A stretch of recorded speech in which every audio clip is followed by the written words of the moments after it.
नमस्कार साथियों। चौहानों के बाद अब आ गया है मेवाड़ का राजवंश। मेवाड़ क्यों कहते हैं? मेन पार्ट कोई जगह होने की वजह से इसे मेवाड़ कहते हैं। तो दो तो आपको इसमें राजवंश पढ़ने पड़ेंगे, एक मेवाड़ और एक मारवाड़। तो एक तो इसे मेवाड़ों क्या कहा है? हिंदुओं का सूरज।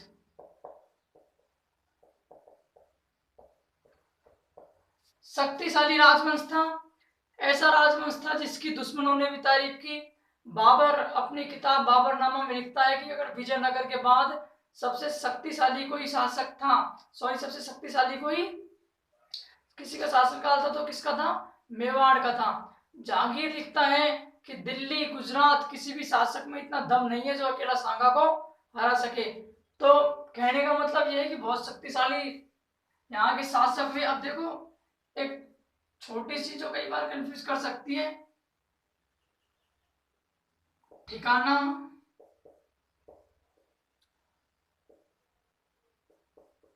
परगाना और रियासत। अगर ये कहे तो खैरा है 1947 यानी आजादी से पहले की। अगर गांव, तहसील,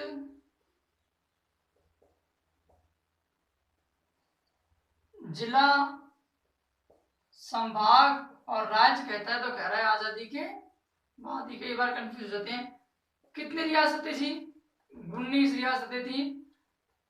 तो अगर कह दे कि मारवाड़ ने मेवाड़ पर अटैक किया तो इसका मतलब है कि एक रियासत है दूसरी रियासत पर अटैक किया। हो सकता है रियासतें तब एक दूसरे में आ जाए लेकिन संभाग हो तब अलग में आए। देखो तो कैसे पहचाने मारवाड़ की तरह और मेवाड़ का क्षेत्र कौन सा है?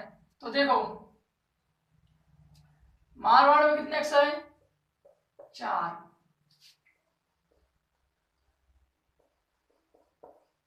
जोधपुर में कितने हैं? 4। बीकानेर में कितने हैं? 4। बाड़मेर में कितने हैं? 4।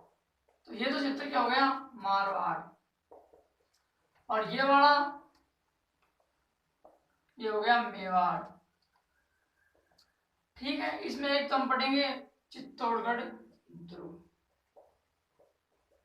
ठीक है, मेवाड़ पढ़ेंगे। मेवाड़ में एक तो भील वंश पढ़ेंगे, एक पढ़ेंगे सिसोदिया।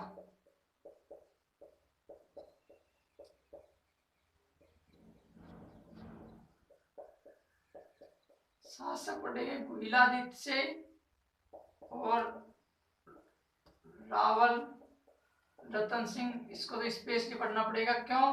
क्योंकि पद्मिनी का क्या था? हस्बैंड था ये पद्मिनी का। ठीक है, नमस्कार साथियों। तो गुहिलादित्य की नींव जो थी, गुहिलादित्य ने रखी थी गुहिल वंश की नींव। कब? 565-66 में। अब देखो इनकी कई कहानियां हैं। एक कहानी मैं आपको सुना देता हूँ। इनके पिता थे शिलादित्य। उनकी मृत्यु होने के बाद, क्योंकि माता इनकी सती होना चाहती थी, इनकी माता का नाम था पुष्पावती। ठीक है, तो पुष्पावती एक गोह में चली गई। गोह यानी क्या होती है? गुफा। ठीक है, तो गुफा में चली गई। तब उनके पास गुहिलादित्य था और गुफा में होने के कारण इन्हें क्या कहते हैं? गुहिलादित्य। ठीक है, तो गुफा में एक ब्राह्मण था, तो उस ब्राह्मण को इन्होंने उसे सौंपा। तो ब्राह्मण ने लेने से मना कर दिया, कहा कि ये तो क्या है, ये क्षत्रिय है, कल को ये खड़ा होके जियोगी क्या करेगा? हत्या करेगा। तो मुझे तो क्या लगेगा? पाप लगेगा। तो मैं इसको नहीं रख सकता हूँ। तब कहते हैं कि पुष्पावती ने इन्हें वरदान दिया था कि इसकी आने वाली 3 पीढ़ियां ब्राह्मणत्व का क्या करेंगी? पालन करेंगी। ठीक है, ये कहा था कि इसकी आने वाली 3 पीढ़ियां ब्राह्मणत्व का करेंगी, पालन करेंगी। तब वो ऋषि को लेकर के चला गया था और कमलावती नाम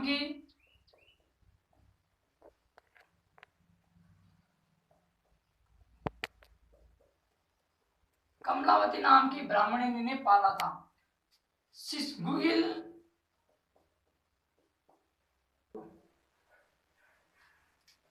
गुहिल और सिसोदिया, क्या ये दो राजवंश हैं या एक है? देखिए, गुहिल एक कर्ण सिंह नाम का एक शासक था।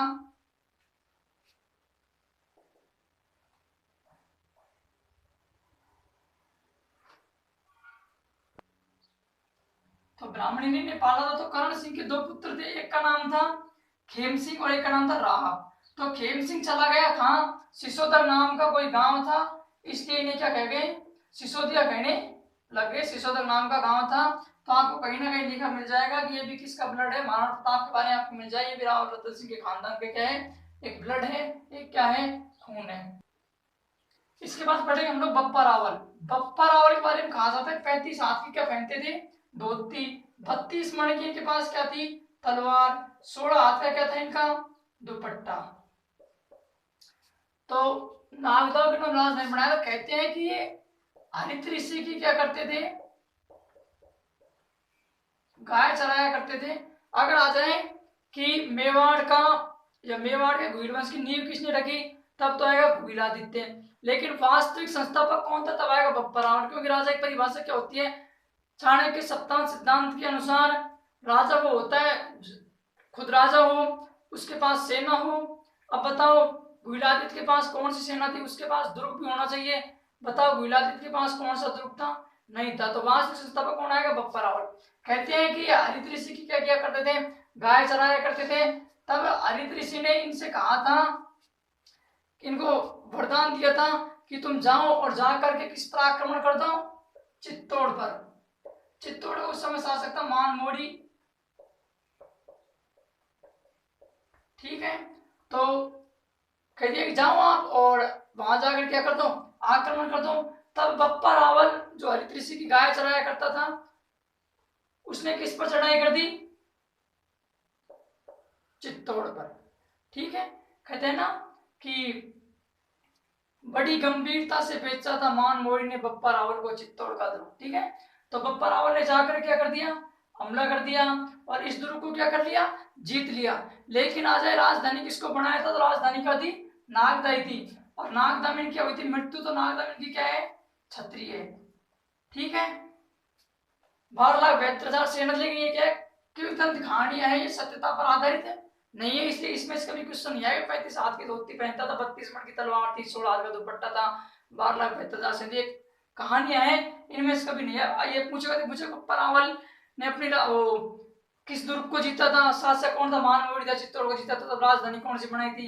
तो नागदा से पूछ सकता है। किस ऋषि की गाय चलता था? हरित ऋषि की। तब हरित ऋषि ने वरदान दिया था कि जाओ तुम जाकर के चित्तौड़ पर आक्रमण कर दो। चित्तौड़ जीत लिया। इसलिए वास्तविक संस्थापक ये माना जाता है क्योंकि इसके पास सेना भी थी, इसके पास दुर्ग भी था। ठीक है। और प्रशासन लोग थे इसके पास। तो वास्तविक संस्थापक बप्पा रावल माना जाता है। ठीक है। तो यहाँ आकर के इन्होंने क्या कर दिया? तब हमला करने के लिए गए। तब पहले सूचना मिल गई मानवड़ी को कि देख ले, लड़ना चाहता है नहीं लड़ना चाहता है। सोच ले, जिसके 32 हाथ की धोतियां 35 हाथ की धोती आती है तो खुद कितना बड़ा होगा, और 32 मण की तो तलवार है, तो कितनी देर सामने टिकेगा ये भी सोच ले। तो मानवरी वहां से क्या कर गया? भाग गया। और इसने क्या कर लिया? इस दुर्ग को जीत लिया।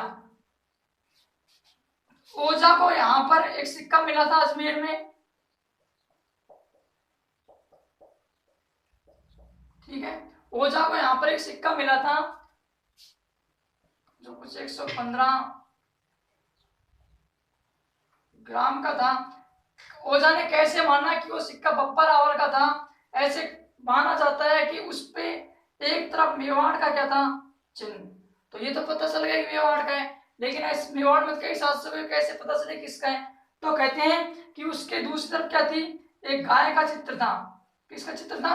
गाय का चित्र। तब कहा गया कि वो गाय है जिससे कौन था? बप्पा रावल चराया करता था। दूसरी तरफ हरित ऋषि का चिंता था कि ये वो ऋषि जिन्होंने बप्पा रावल को क्या दिया था? वरदान दिया था। तो मान लिया गया कि तो सिक्के चलाने वाले प्रथम कौन थे? बप्पा रावल, जिन्होंने क्या चलाए? सिक्के चलाए सोने के। ठीक है। मुख्य तो आपको धीरे सब पढ़ना है। आज 3 ही शासक पूछ सकता है, महाराणा प्रताप, पृथ्वीराज चौहान और राणा कुंभा। ठीक है। एक सांगा पूछ सकता है, तो महत्वपूर्ण ही नहीं पूछा। इसके अलावा आज तक आप 20 साल के कोई पेपर उठा के देख लो, सात संघात पूछा उनका पूछा है। तो इधर आइए, देखिए प्रथम जिसने नींव रखी थी वो थे गुहिलादित्य। उसके बाद आए बप्पा रावल, ठीक है, जिन्होंने चित्तौड़ को जीता था।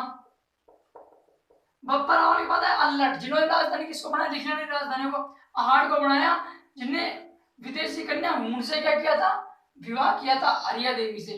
तो पहला जो राजस्थान का पहला अंतरराष्ट्रीय विवाह है कौन सा है, ये है।